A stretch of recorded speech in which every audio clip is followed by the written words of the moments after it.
La lettre D est présente depuis le début du manga dans certains noms de famille, comme celui du héros Monkey D. Luffy. Cette lettre est spéciale puisqu'elle est pourvue d'une volonté appelée volonté du D. Nombreuses sont les théories à son sujet, alors laissez-moi vous présenter la mienne. Bonjour tout le monde, c'est Goldie Passion et aujourd'hui on se retrouve pour parler de la signification de la volonté et de la lettre D.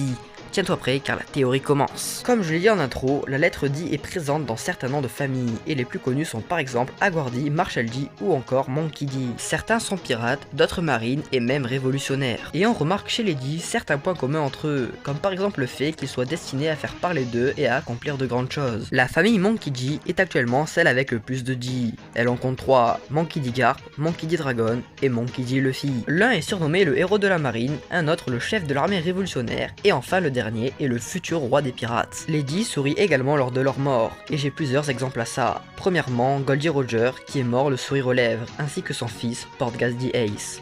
Et pour finir avec les points communs, les D désirent plus que tout être libres et réaliser leurs rêves. Et récemment, dans l'arc Dressrosa, on a appris de la bouche du défunt Rosinante Corazon qu'à Marijoise, les D étaient appelés démons. Depuis et même avant, les gens créaient des théories disant que le D signifierait démon, dieu ou encore destin. Mais non, et pour la simple et bonne raison que la langue ne s'arrête pas au français. Par exemple, Dieu se dit God en anglais et Kami en japonais. Le D serait alors brisé. C'est pourquoi le D est forcément un nom qui ne change pas avec les langues, un nom propre. Je pense qu'il y a 3 possibilités pour le nom complet des D. Je pense que le D est l'initiale d'un nom de l'ancien royaume, l'initiale d'une ancienne dynastie appartenant à l'ancien royaume ou encore le nom d'une arme appartenant à l'ancien royaume. On sait que la technologie de l'ancien royaume était très avancée. C'est pourquoi ils auraient pu avoir comme projet de créer des cyborgs ou des humains génétiquement modifiés qui auraient comme initiale la lettre D, comme le P des pacifistas. Mais je ne pense pas que ce soit le cas, car les armes ne possèdent pas de volonté, et le D en a une, qui plus est accentuée puisqu'elle s'appelle la volonté du D. Il nous reste donc 2 possibilités, le nom de l'ancien royaume ou le nom d'une dynastie appartenant à l'ancien royaume. Et je pencherai plus pour le nom de l'ancien royaume, car déjà, savoir que les D se reproduisent entre eux, comme par exemple Goldie Roger et Portgas Rouge, annule le fait qu'ils soient de la même famille. Puis historiquement parlant, l'ancien royaume a été anéanti par le gouvernement mondial, donc on peut imaginer quelques survivants qui auraient ce dit dans leur nom pour se reconnaître et renverser le gouvernement mondial, comme la lune renversée avec les Kozuki. Mais malheureusement, elle se serait perdue au fil des siècles. Je pense avoir clarifié la signification de la lettre D, et donc nous pouvons passer à l'explication de la volonté du D. Déjà, il faut savoir que cette volonté est transmise par les gènes, et non par le vécu, car il est impossible que tous les D et la même éducation. C'est génétique et donc il est impossible qu'un non-D la possède. Et donc nous en revenons à l'un des points communs,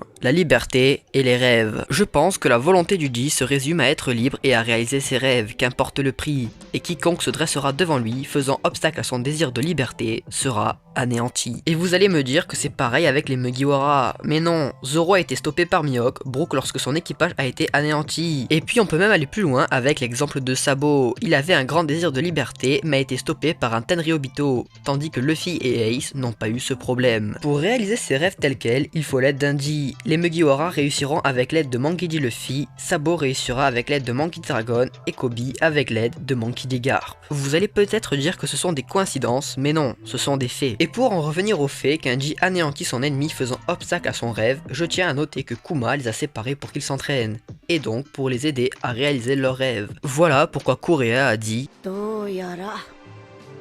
うちのトナカイは大変なやつについていっちまったらしいね。生きていたのか。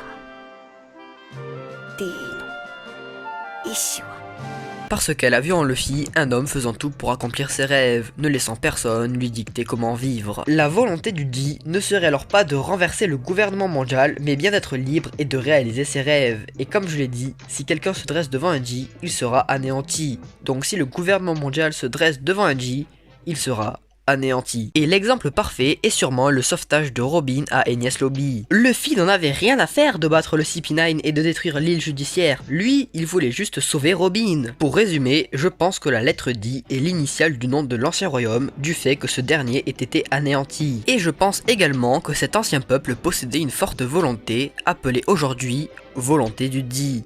Ça y est, la théorie est désormais finie. J'espère vraiment qu'elle t'a plu, car c'était un plaisir pour moi de la faire. J'espère avoir été clair, car faire des théories sur ce sujet demande du temps et de la réflexion, car nous ne possédons pas beaucoup d'informations sur ce sujet. Si tu as apprécié, tu peux liker, ce qui m'aide énormément. Tu peux également commenter pour me donner ton avis sur la vidéo et sur la théorie. Si tu es nouveau, je t'invite à t'abonner à la chaîne et à activer la cloche des notifications pour ne pas manquer les prochaines vidéos. À lundi prochain.